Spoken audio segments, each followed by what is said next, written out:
You know, this isn't just a story about people moving from one place to another. This is one of the largest and most rapid movements of people inside a country ever. It's a story of transformation that didn't just change the lives of the people who left, it completely reshaped the entire nation. Okay, let's just pause on this for a second, because this quote from Isabel Wilkerson is the key to everything. She frames this huge movement not as people just passively fleeing, but as a deliberate, powerful act of self-emancipation. You could say it was a vote, and they cast it with their feet. And the scale of this declaration, it's just staggering.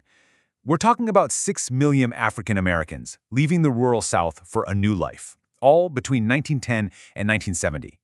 That's 6 million individual decisions that altogether created a massive tidal wave of change.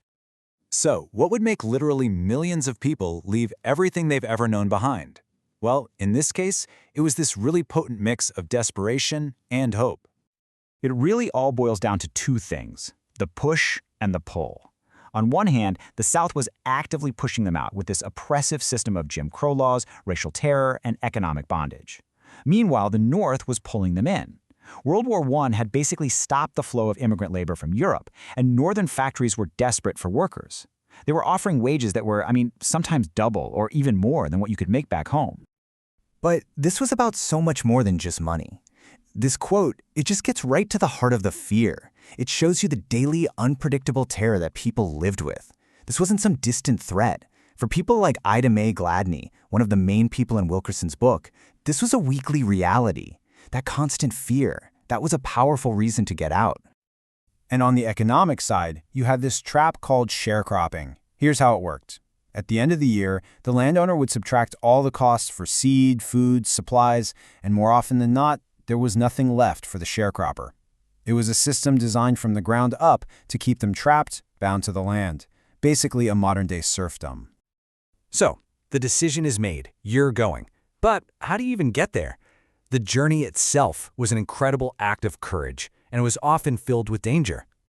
Now, this wasn't just a random scattering of people. They followed these very clear pathways, usually dictated by the railroad lines.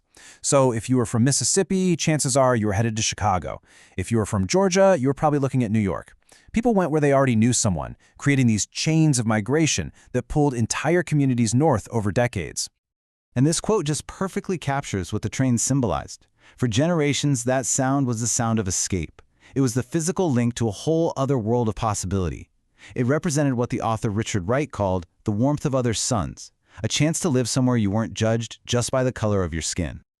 But for a lot of people, the journey wasn't some hopeful dream. It was a desperate escape. Take George Starling, another person from Wilkerson's book. He literally had to flee Florida after he tried to organize his fellow citrus pickers for better pay. For him, and for countless others, staying behind meant risking his life. The journey north was a matter of survival.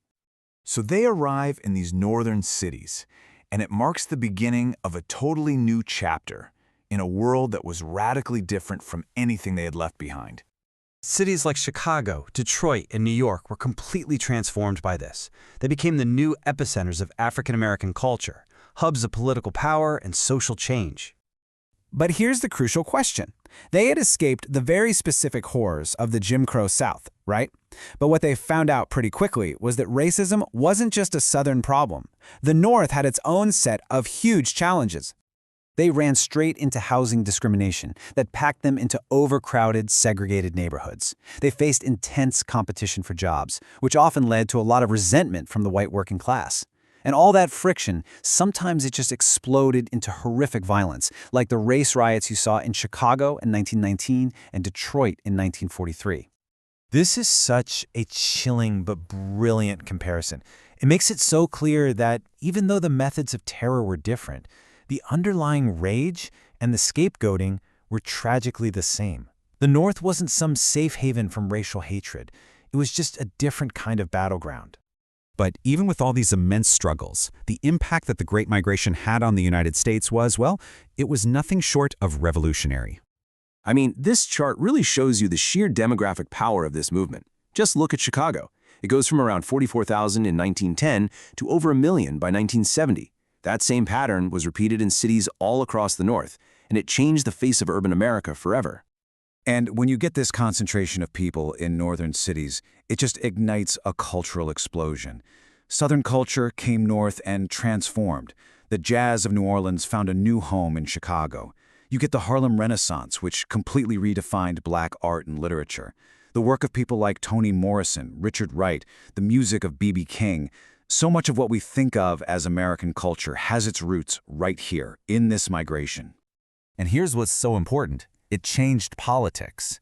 By moving north and west, African Americans could actually vote in huge numbers, and they created powerful new political blocs in major cities. That newfound political power was an absolutely critical building block for the civil rights movement that would emerge in the decades to come. So when you look at the whole picture, the Great Migration really was one of the most important acts of self-determination in American history. It was a declaration that people would no longer accept the terms of the old world. It won them the right to vote, the chance for a better wage, and freedom from the daily terror of the Jim Crow South. But it also pulled back the curtain on the deep-seated racial conflicts across America, leaving us with battles over segregation, equality, and opportunity that we're still fighting today.